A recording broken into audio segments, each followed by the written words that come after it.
On September 5, 2005, 17-year-old Taylor Behl walked out of her Virginia college dorm and vanished. 30 days later, they found her in a shallow grave, 75 miles away. A 38-year-old man confessed. Case closed, right? But here's the part the headlines never stuck on. His story keeps changing, and some of the questions investigators asked were never answered publicly. Taylor Marie Behl was exactly the kind of person you root for. Fresh out of high school in Vienna, Virginia, bright and creative, she packed her bags and moved into Virginia Commonwealth University in Richmond in the fall of 2005, the very beginning of her college life. She loved photography, kept an online blog, and had the whole world ahead of her. Then, on September 5, 2005, she left her dorm and never came back. What followed was a 30-day nightmare that riveted the nation, exposed one of the creepiest predator cases of the 2000s, and ended with a plea deal that left an enormous number of questions permanently unanswered. This is the Taylor Behl file.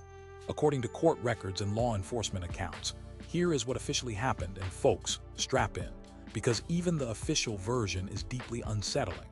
Taylor Behl disappeared on the night of September 5, 2005. She was 17. She was a freshman, and she had recently made contact with a 38-year-old man named Benjamin Fawley, a former VCU student who styled himself as an amateur photographer and trolled the internet looking for young women interested in the same hobby. When Taylor went missing, Richmond police and the Virginia State Police launched a major investigation. Campus surveillance footage was reviewed. Friends were interviewed. Her online activity, including her blog, was combed through obsessively. That blog, that digital trail, is what started pointing investigators toward Fawley. On September 23, 18 days after Taylor vanished, police arrested Fawley, but not for her murder. Not yet. They arrested him on child pornography charges after forensic examination of his computer uncovered a cache of illegal images. Get a load of this. He's sitting in custody for that while investigators keep digging. On October 5, 2005, Taylor's remains were discovered in a shallow grave on a farm in Matthews County, Virginia, roughly 75 miles east of Richmond. Cause of death: likely strangulation. She was found face down in the dirt on property connected to Fawley's associates. Fawley confessed on October 12, 2005. His version: he claimed Taylor died accidentally during consensual rough sex involving erotic asphyxiation. He said he panicked, drove her body to Matthews County, and buried her. Then, here's the kicker. On August 9, 2006, Fawley entered an Unsolved plea to second-degree murder. An Unsolved plea means he doesn't formally admit guilt. He just acknowledges the prosecution has enough evidence to convict him.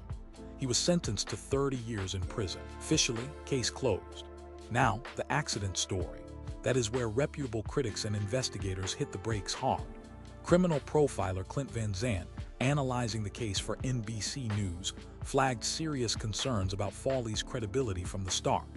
Fawley had a documented history of predatory online behavior. He wasn't some random person Taylor stumbled into. He specifically targeted young women through photography forums and social media platforms. The power imbalance between a 38-year-old man with a criminal history and a 17-year-old girl on her first month of college is enormous. And yet the consensual framing of his confession was never tested at trial because the Unsolved plea wiped out any cross-examination. Taylor's father, in a 2020 interview marking 15 years since her death, said the family never fully accepted Fawley's account of events. He described the years since Taylor's murder as like hell. The plea deal resolved the criminal case, but for the Behl family, it resolved almost nothing emotionally or factually. Why did Fawley wait so long to come clean? Why was his story shaped around the least culpable possible framing, accident rather than murder? Why did a man with child pornography on his computer get to walk out of a first-degree murder charge via an Unsolved plea? Critics also note that Fawley's computer held evidence not just of child pornography, but of what appeared to be a broader pattern of grooming behavior. The full contents of that computer were never made public. Whatever else was on it, potential contacts, other potential victims, other correspondence, stayed buried in the investigation files. All right, you've been waiting for this part. My guest tonight, who refuses to give their real name for reasons that will become obvious, has some thoughts about the Taylor Behl case. The floor is yours. Try to keep it under full tinfoil hat if you can. I appreciate the warm introduction. Let's start with the Unsolved plea, because that is the thread everything else hangs on. The plea deal. Yes, he didn't formally admit guilt, so what? So he never had to explain the timeline under oath. He never had to account for the 30 days between September 5th and October 5th. Where was the body during that time? Who else had access to that farm property? Okay, I mean sure, that is a gap. The farm in Matthews County wasn't randomly chosen. It was connected to Fawley's social circle, which means other people potentially knew, yet no one else was ever charged with anything. Not with helping conceal a body, not with obstruction, nothing. Get a load of this. So theory one, Fawley had help, and the plea deal made sure we never found out who. Follow the logic. An Alford plea is a mutual convenience. It closes the case for prosecutors with minimal resources spent on a trial.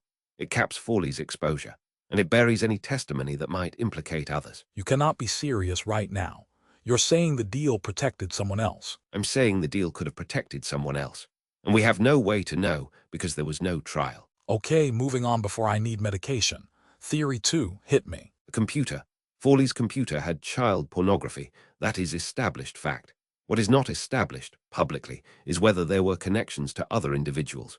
Online networks for that kind of material don't exist in isolation. Oh, so now there's a network. I'm not saying there's a network. I'm saying investigators found a man producing and distributing illegal material involving minors, and the full forensic results were never disclosed. The public knows what prosecutors chose to put in the charging documents. That is not the same as knowing everything that was on those drives. That is actually a fair point. I hate that it's a fair point. Look at the timeline. Taylor met Fawley through an interest in photography. He was posing as a mentor. This is a documented grooming pattern. How many other young women did he contact? We don't know, because the case ended before that question was fully answered in open court. Theory 3, go. Accident narrative benefits Fawley enormously. Second-degree murder instead of first-degree. The difference is premeditation. His confession is essentially built to avoid premeditation. Right, it was an accident, I panicked. Classic. Classic, and also untested. No forensic pathologist was cross-examined at trial about whether the evidence was actually consistent with accidental asphyxiation versus intentional strangulation. The plea made that conversation disappear. Oh, it gets better, doesn't it? Taylor was 17. Fawley was 38. She had been at college for days. The idea that she enthusiastically initiated a high-risk sexual act with a man old enough to be her father days into her freshman year strains credibility, and yet that framing was never challenged in court. Theory 4, final one, make it count. Taylor's blog. She kept a detailed public blog. Investigators used it to build the case against Fawley, but there were entries and contacts she mentioned that pointed to other adults in her orbit, not just Fawley. Whether any of those individuals were seriously investigated, or whether the case locked onto Fawley so fast that other threads were dropped, that's a question that has never been answered publicly. So you're saying investigators might have gotten the right guy, but possibly missed other guys. I'm saying a plea deal is a closed door, and sometimes what's behind closed doors would change how we understand the whole story. I need to go lie down. Here is where the mainstream account, the critical perspective, and the theories actually line up and where they split. Everyone agrees on the core facts. Taylor Behl disappeared September 5, 2005. Her body was found October 5, 2005. Ben Fawley confessed and entered an Alford plea to second-degree murder. He is currently serving 30 years. No dispute there. Where critics and the conspiracy-adjacent crowd agree, and this is significant, is on one central frustration. The Alford plea foreclosed public accountability. No trial means no cross-examination. No forensic experts testifying about cause of death in detail, no public disclosure of everything on Fawley's computer, and no sworn explanation of the full timeline. Where they diverge, serious criminologists and the Behl family focus their frustration on the justice system's reliance on plea deals in high-profile cases, and on Fawley's grooming behavior going largely unexamined. The more speculative voices push further, suggesting possible accomplices, wider networks, or investigative tunnel vision. Those claims have no confirmed evidence behind them, but the conditions that would have definitively ruled them out, a full trial, never happened. Here is the honest truth laid out plainly. Ben Fawley is in prison. He confessed. The physical evidence placed Taylor's remains on property tied to his social circle. The forensic and circumstantial case against him was strong enough that even his own defense team accepted the Alford plea. He is, by every reasonable evidentiary standard, responsible for Taylor Behl's death. But responsible and fully accountable in public are two different things.